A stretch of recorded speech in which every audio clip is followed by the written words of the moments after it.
Let me know where you're coming in from. If you're watching it live, say live. Good morning, Barb Pitcock here. Okay, we are ready to rock and roll. It is Saturday morning, 9 a.m. Central. You'll find me here every Saturday morning. I have been doing this live stream, podcast, conference call, whatever it's been, since June of 2006. So it's been a minute, right? And there have been a lot of ups and downs in that many years. That's 18 years. My kids were little.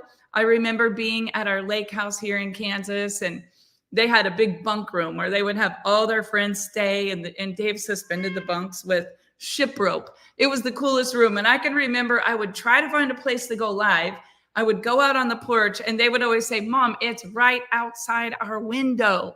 But the good news is every one of those kids, even the ones that stayed over, they got a good shot in the arm and some motivation to start their week. So grab a cup of coffee, whatever it is that you have. My husband just made me a really tasty mushroom drink. I can't decide whether I want something hot or cold to start my day. But today I have a really amazing message for you.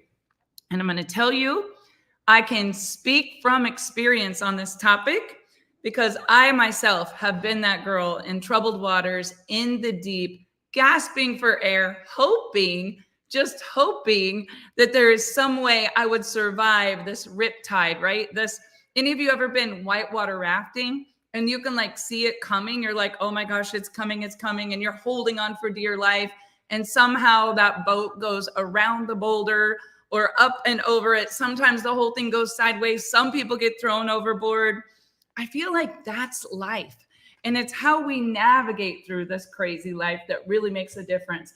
And so much of life comes from things we cannot control. Any of you agree?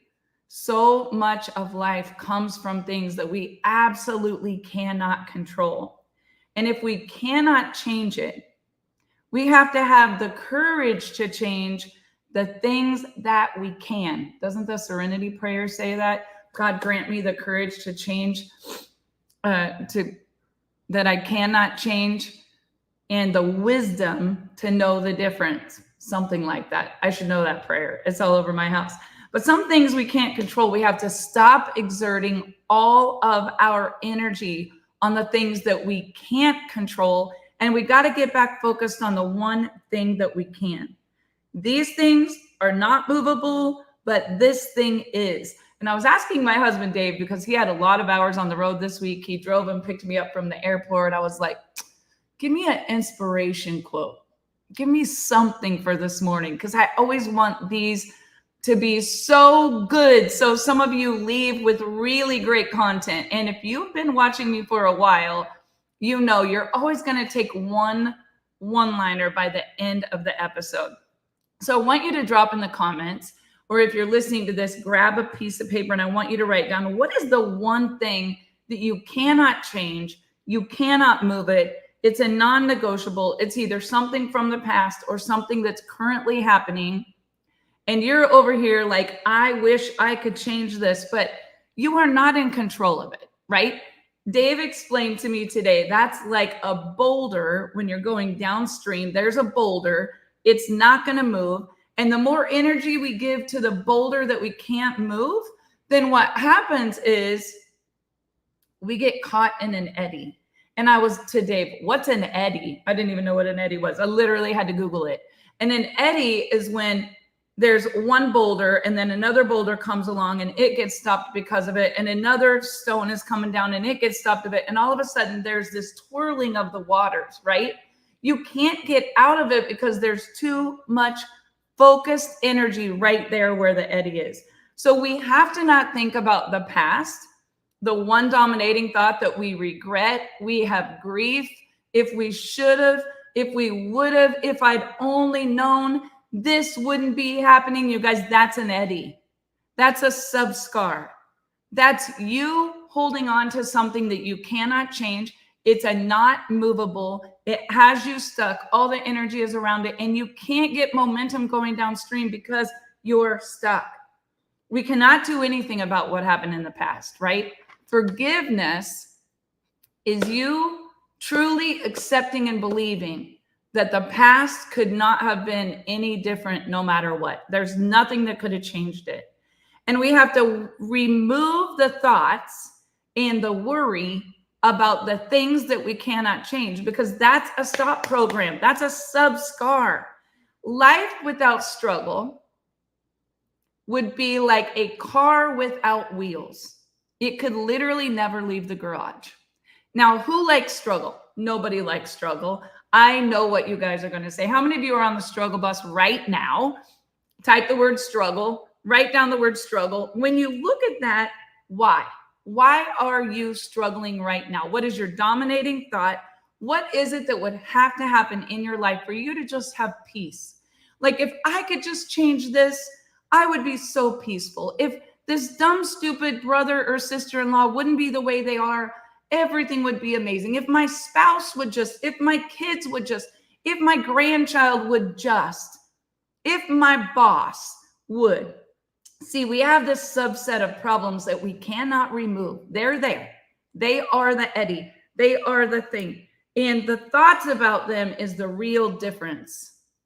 Our negative thoughts give that boulder all the power to keep everything circulating around it, and we can't move forward. So in order to create momentum in our life, in order to get from where we're at to where we want to be, think about where you're at right now, and then ask yourself, where do I want to be? And when you think, where do you want to be? Stop worrying about what is right now, right? Eliminate the fact that it could have been any different. Just accept it. This thing may never change, but me, I'm going to focus on the now. And I want you to imagine, I heard a great analogy this morning. How many of you love coconut water? Love coconut water? Anybody love coconut water? My husband has this thing with texture. Like, how many of you love pulp in your orange juice? Say pulp. How many of you love no pulp? Say no pulp. Okay, I would say 50% of people love it, 50% of people hate it. But this week we were doing this mocktail challenge with our company, and I happened to try coconut water, right? And there's these little slivers of, like, I don't know, little texture. It's like pulp, but it's little slivers of coconut. Tastes so good, right? Same way with pineapple juice. I did pineapple juice this week, mixed it up. It was delicious with the mushrooms. And when I was deliciously slurping it down, there was these little chunks. Dave would have gagged and spit it out. So I thought, well, get a little strainer, pour it in there, catch all the chunks. Then, and only then, he would love the mocktail like I love the mocktail. Well, think if you could just take a strainer, pour your whole life into the bottle, take the strainer, sift out all the problems, capture it all in a little net. What would life be like? Guys, life will always have a problem. It will always have a hardship. It will always have grief. There will always be sickness. There will always be some adversity that we're overcoming. If not you, somebody that you love. Okay, let's just take a poll.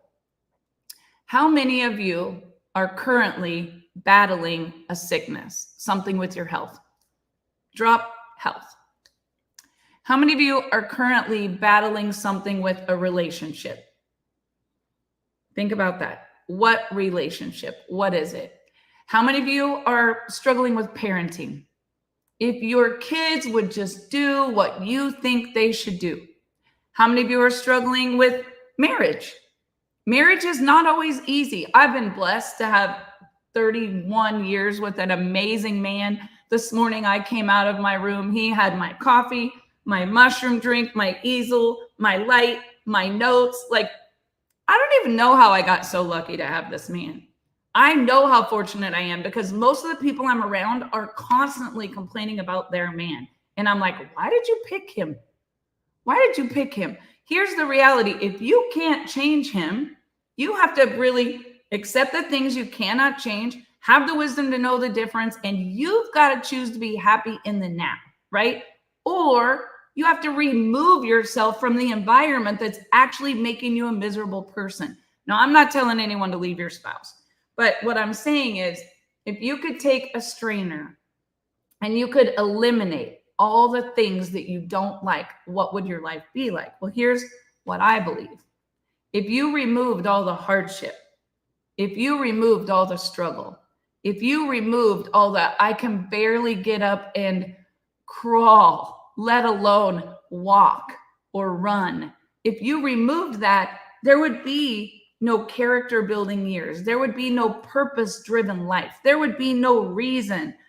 If someone you loved and believed in has let you down, a business partner that you thought would be with you in it to win it until the finish line, like y'all were gonna crush it together, and now they got distracted and they're doing some dumb stupid thing, or they're doing 5 things, and they literally believe to their core that that is gonna work because they're gonna do what they want to do and nobody's gonna tell them any different. Have you ever had a kid that you're like, don't hang out with those guys, and they won't listen, and you're constantly worrying, you're constantly fretting? Those are not the good kids for you to be around. Here's what I realize. Whether I'm trying to take care of people in my business, and I know I've got the wisdom, I've got the scars to prove it, the battles that I've won. I could literally tell them, if you will do this, this, and this, you're going to get to the promised land.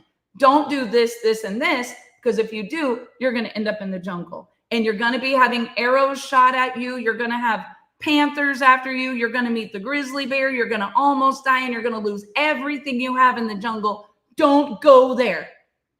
Do you guys know people that I mentor will still go there and they won't listen?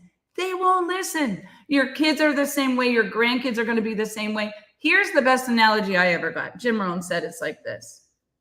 It's like herding cats. Have you ever tried to herd a cat? It ain't happening. The only thing you can focus on is the you and the now. So let's say that your company decided it's going to reduce how many employees it has. I mean, I was in the airport the other day, went in a shop with no people, literally went in, got all of my stuff. It scanned me on the way out the door and hit my card. I scanned my card when I went in. It took my card when I went out. I never saw a human. Now, that's an uncontrollable, right? It's happening at Panera. It's happening everywhere. That doesn't mean that you were a bad employee. That just means you're no longer needed there. I'm going to tell you, whether you're feeling demoted because your company downsized and they don't need you anymore, whether you're feeling less than because your upline leadership didn't recognize you and you know your worth and you know what you could bring. Here's the thing. The only person that makes you feel inferior is you.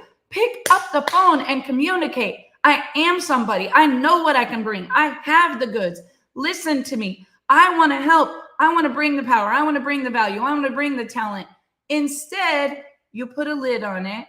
You water yourself down. You feel less than. You think you're unpopular. Here's the reality. The squeaky wheel gets the oil, and you got to be extra.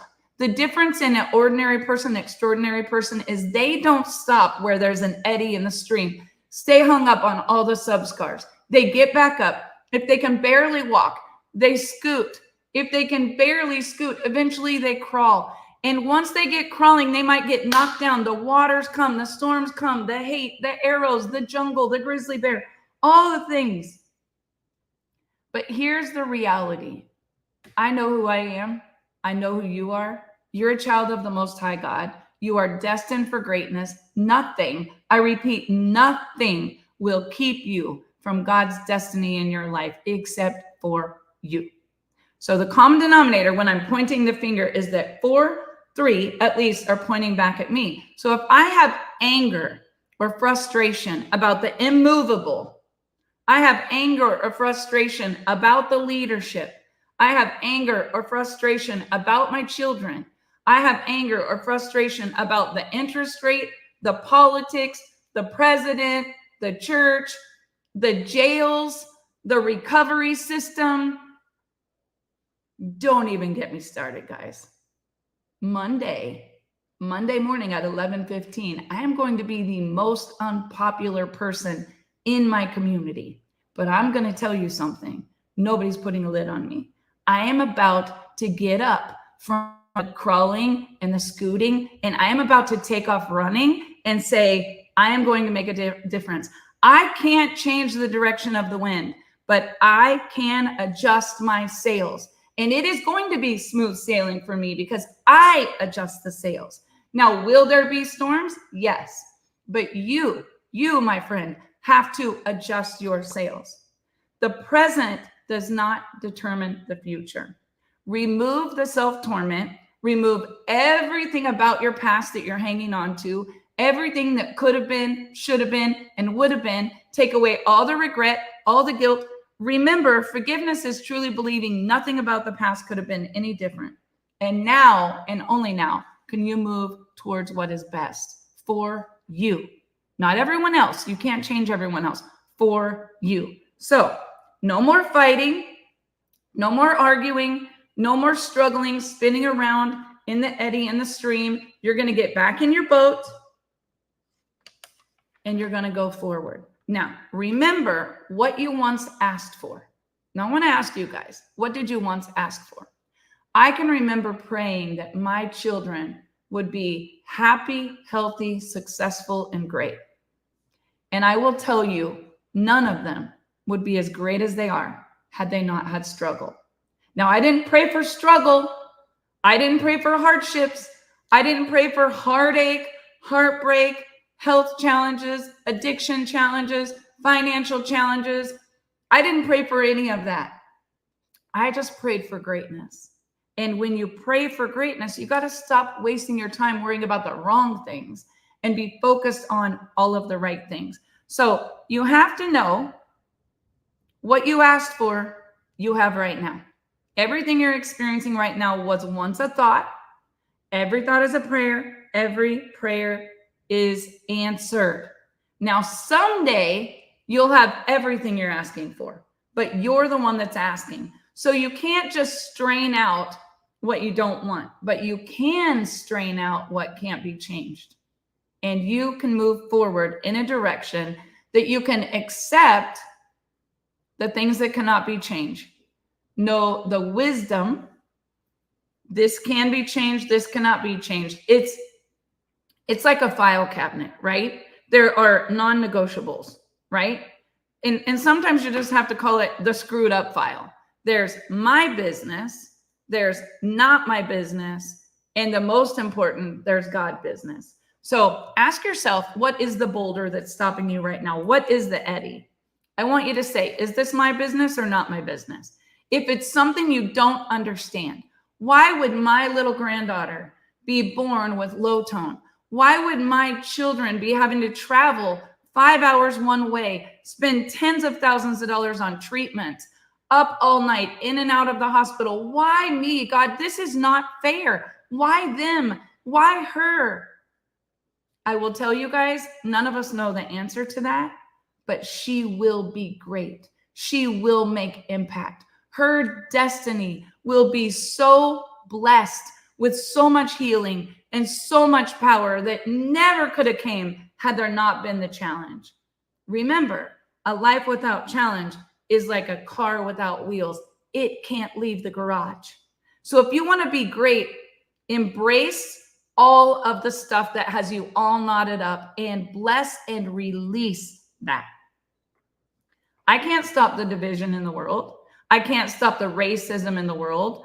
I can't stop the fact that there's a lot of crazy things going on with politics. And honestly, even though it's all crazy, people are just mean, guys. I don't care how messed up it is and how messed up he or they or them or the whole party is on either side. Just be a kind human. Because at the end of the day, we're all a child of the same God. And love is what the world needs. It is sad that there's so much division and hate. Do I agree some things are wrong and some things are right? Yes.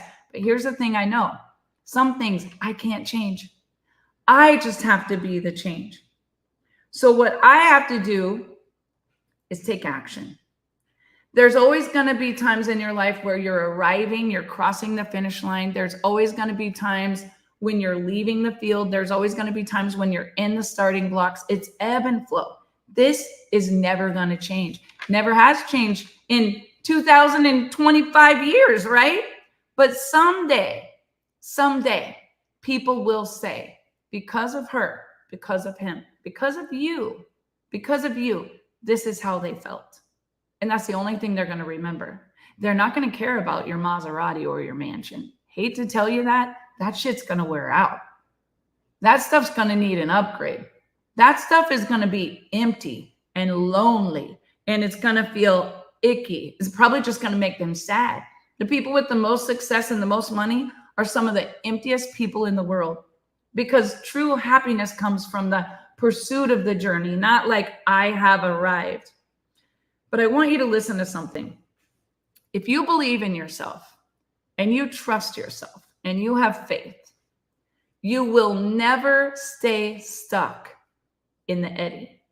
Now, the eddy, for those of you that are tuning in late, is the boulder in the stream that catches all the current, stops the water from flowing, and keeps people from getting down the stream in the flow, catching momentum, riding, sailing, having the time of their life. They're just stuck in turmoil. They're just stuck like this. Now let's talk about this. Some of you are stuck right now. You're getting basic pay.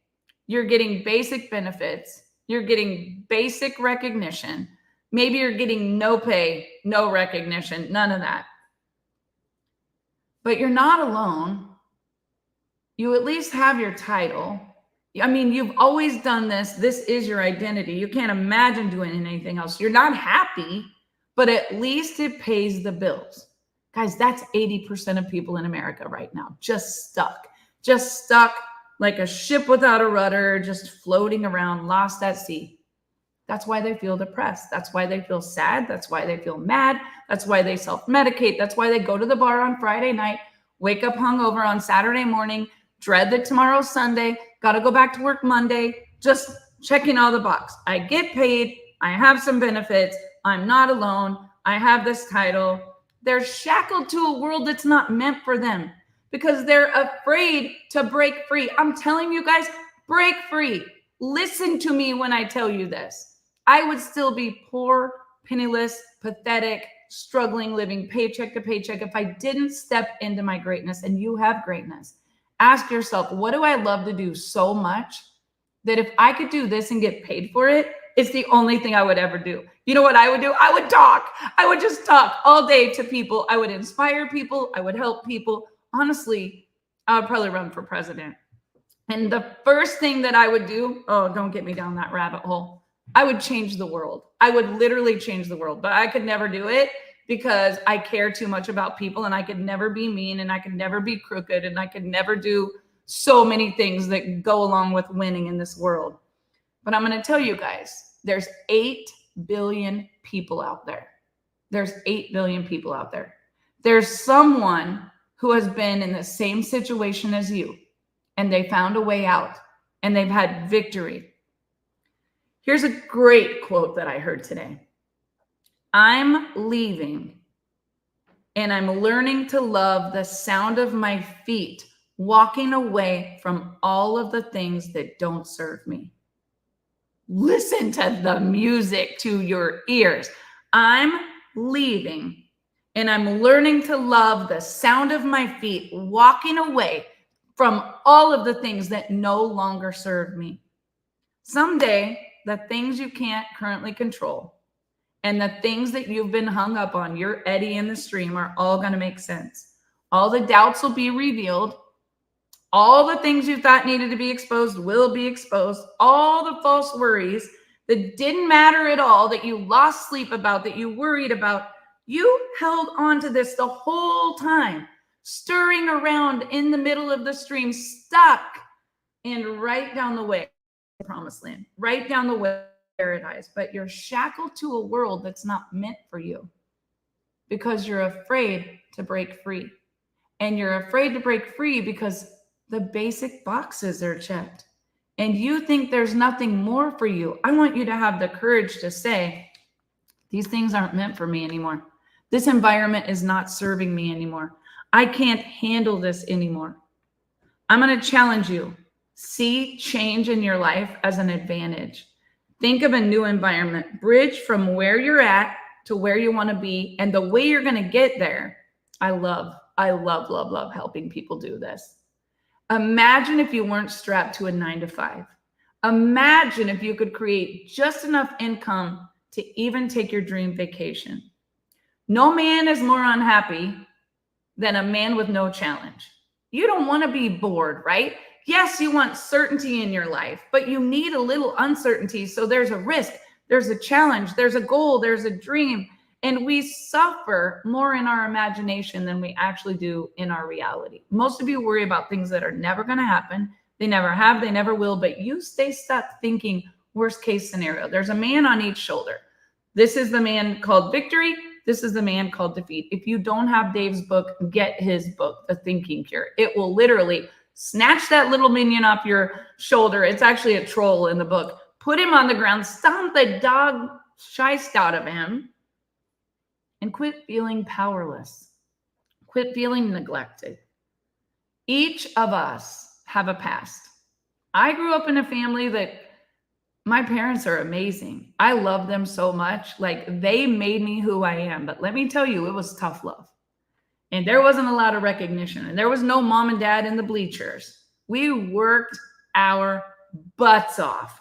I raised those kids. My mom will tell you, the other day, my mom said, I wasn't a very good mom. Barb pretty much raised the kids. I said, Mom, you were the best mom because you made me unstoppable. You made me invincible. You made me responsible, independent, hardworking, driven, big dreamer. Why do I feel this way? Because there are kids that grew up in a home just like me that are absolutely the different. They're addicted. They're mean. They're angry. They're abusive. They live in a codependent relationship. They play the victim card. Poor little old me. I didn't have this. Barb had that. She just got lucky. No, there was no luck involved in it, guys. It was a choice that I made to not play the victim card. People who play the victim card annoy the hell out of me because I can be sitting in the passenger seat pointing the finger at the driver all day long. But until I get out of the passenger seat, get into the driver's seat and take action, nothing in my life is ever going to change. And I'm telling all of you, you've got to take action. You hear Jim Rohn tell the story about the two brothers that grew up in an alcoholic family. And the dad was an alcoholic. He was a piece of crap dad, right? But the two brothers grew up to take totally different courses. One is abusive, addicted, struggling, barely gets by. And the other one became unbelievably successful, has a wonderful family, does not struggle with addiction. Now, addiction, I am not discounting that, you guys. It is the most horrible disease our world is struggling with right now. It kills more people than cancer right now. 100,000 people are dying every year from overdose. It's like the worst war that's ever happened. Ever. It is worse than a terrorist attack. And if I ran for president, I think that's the most important question they asked the other night. Don't get me on a rant. But here's the thing. It's real. And if I get cancer, you're going to pray for me. And if I'm an addict, you're going to judge me. You're going to talk shit on me. You're not going to try to help me. You're going to say she should help herself. If you're an addict and you're watching this, let me tell you, my heart goes to you. I love you. I believe in you. You can have more. You can do more. You can be more. But the system is broken. And it's going to be a struggle. And it's going to cost an arm and a leg. And nobody's going to listen or understand. Like, you're going to have to find someone who understands what you're going through, because unless you have a rich relative or you have a house and a car that you can sell, it is really a struggle. And the truth about it is the system is broken. Now, it is broken. I'm mad about it. It's disgusting. It should be criminal, but I can complain about it. I can be like all the politicians and I can point the fingers at everyone. I can judge about it. I can blame, well, it's the drug dealers. I could blame, well, it's big pharma. I could blame and blame and blame and blame, but I can't do that, guys. I have to say, It's uncontrollable. I didn't cause it. I can't cure it. I can't control it, but by God, I'm going to make impact. Now, I would not feel that way had I not had my heart broken, had I not had my daughter struggle for the last 10 years, had I not had the call from jail, had I not had all of my savings spent on rehab centers only to see it fail, had I not had people in my own hometown share things on Facebook, talk bad, try to destroy, judge and blame and shame and think that they're holier than thou, guess what? I could be full of hate. I could be full of guilt.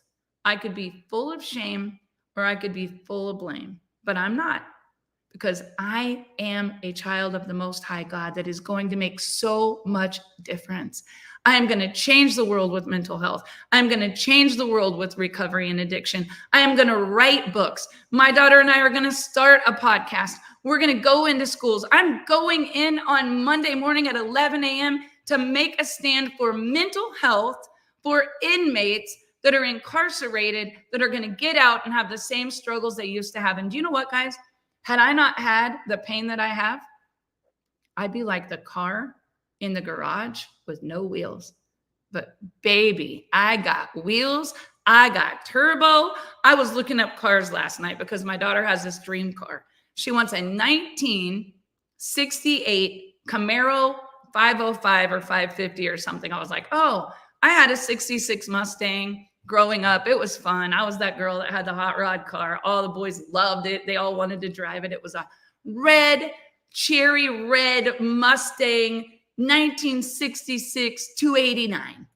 And it was broke down all the time. Literally, I'd be in my cute little mini skirt dragging Main Street, and it would not shift. So I would have to get out in a rainstorm, crawl under my car at the little U-turn that we made on Main.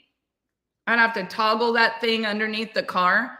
I don't remember what it was called, but then eventually I would get in, move the stick shift. Man, I could just hear it going through all the gears.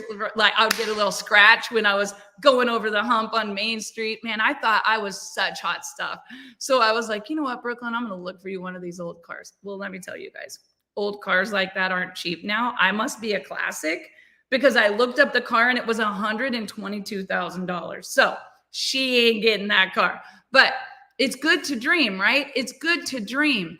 And when I listened to her and her dreams and her goals last night when she called me, she was reading a book from a lady that lives in Oklahoma City, a lady who was literally abused. She lived in a house with drug dealers as parents. She was sold to trafficking. She ended up on the streets in gangs, later in a state penitentiary. And today she's changing the world with her book. Michael DeLeon, he's speaking all over the world right now. Last night he was in Kansas City. I'm so heartbroken. I would have drove there. But he was in Florida talking to everyone in Congress. He was in Kentucky the other day. Then he was in Nashville. Now he's in Kansas City, in jails, in schools, in counseling sessions. And guess what? He spent over 10 years in a federal prison, experienced a murder, was a drug dealer, had his little girl held at gunpoint. He's changing the world because he didn't stay stuck in the Eddy.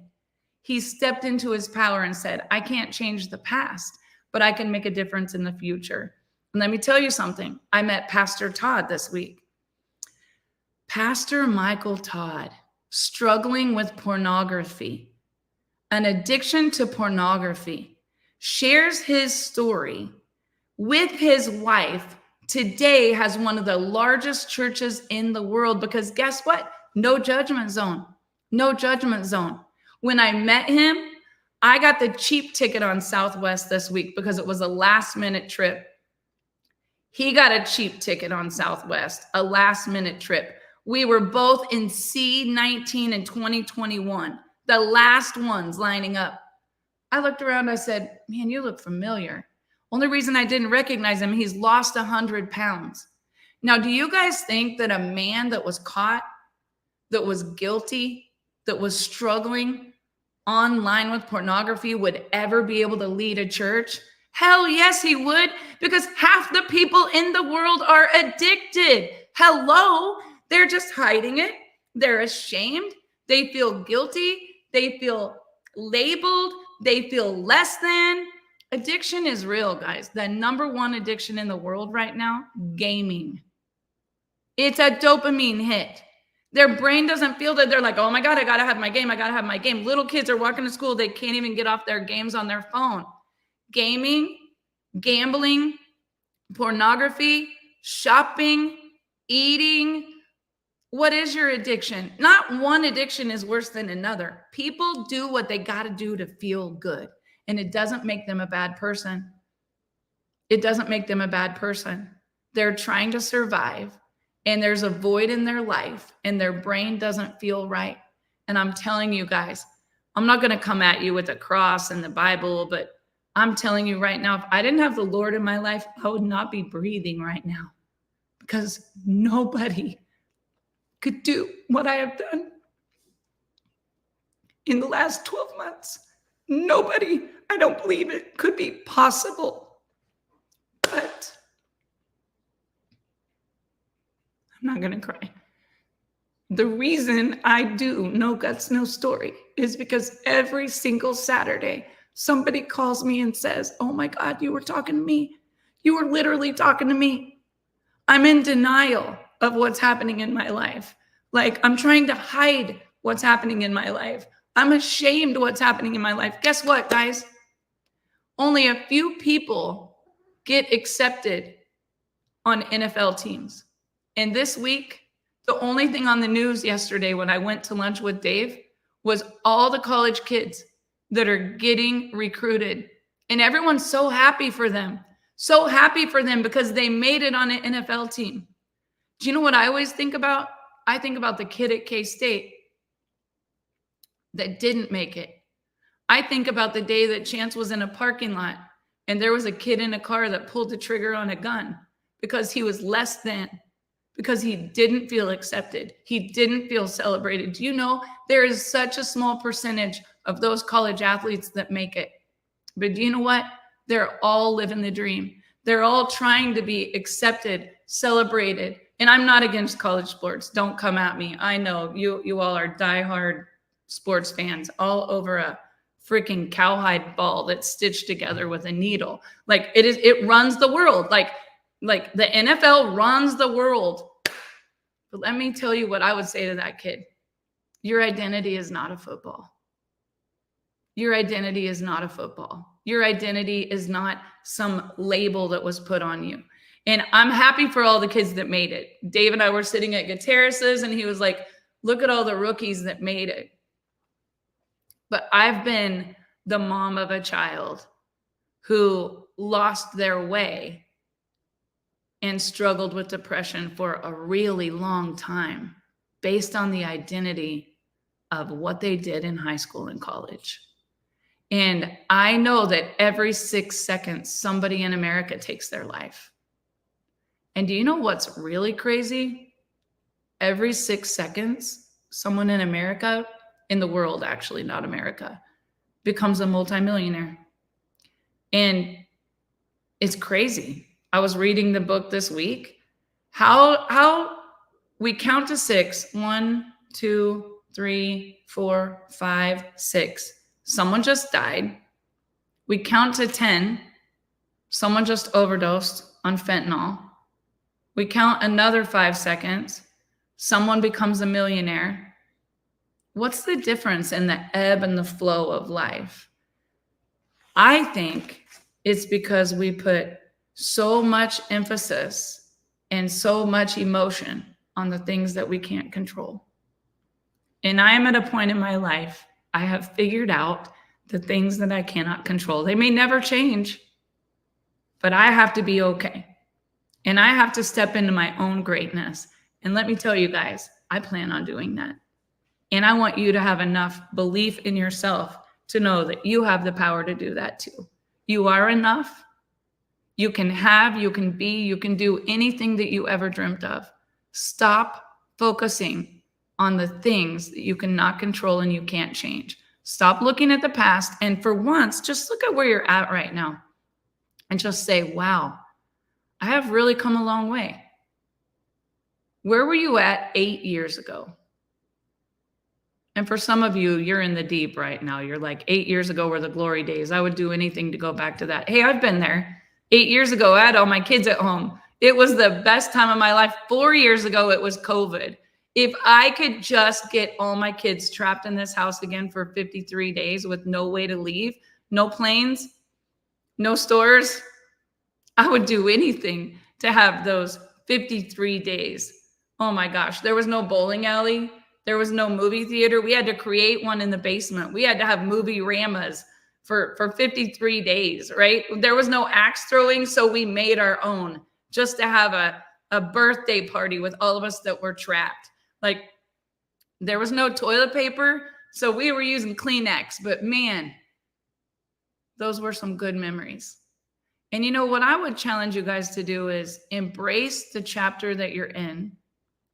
Look at your past and look how far that you've come. And just know that there's a small percentage of people that might experience the success and the dream and the thing that you have your eyes on. Never give up on your dreams and goals, but don't be afraid to pivot. Don't be afraid to make a change if some of the boxes aren't checked. Because the very boxes that you think have to be checked for you to be okay could be what's causing you so much pain, what's causing you so much agony. Just stop worrying about being accepted. I'm not going to be accepted on Monday. Let me tell you, I'm going to be one of the most hated people in Russell County, but I don't care. I'm not going to be loved by a lot of people, but I don't care. And, you know, I might not be the most popular, but I'm going to go do me. And I'm going to do what I believe. And I'm going to plant my flag in the ground and say, this is what I stand for. This is what's in my heart. And if you love me, love me. And if you don't, delete. Bye. See you. I got a long list waiting that want to be my friend. I don't need any one person. I have an audience of one, and so do you. And at the end of this life, that one is the only one that's going to matter. So step into your greatness. Know that God is going to open every door that you ever thought was closed. He's going to bless you 10 times for anything that betrayed you, was stolen from you, or you think that you lost. And you're going to look back someday and say, wow, it all makes sense. Why did I stay stuck in the eddy, swirling around in the middle of the stream in my kayak with my helmet, getting my head knocked? My boat was flipped over. I lost all the things in my boat. I literally thought I was going to die. The injury, the getting fired, the loss of income, the label, the person that betrayed you and cheated on you, the leader that left you and stole your whole business, all the things, guys. It's all part of the master plan. What we have to do is find the good, reframe it, and move on. Don't stay stuck in the eddy. I hope you guys got something out of today's broadcast. If you watched me live, please type the word live. Help me out here. If you're watching the replay, please type replay. And if you would, comment the one takeaway that you got from today's episode. Be sure that you follow me. I'm on YouTube. I'm on LinkedIn. I got a Spotify. It's everywhere. And I do this for free every single Saturday morning. The only thing that I would ask you, hit the share button so that I can make impact, because I know there's someone out there today that needs to hear this message. And I hope that it was you. Have a good day, everyone. I love you all, and I mean it.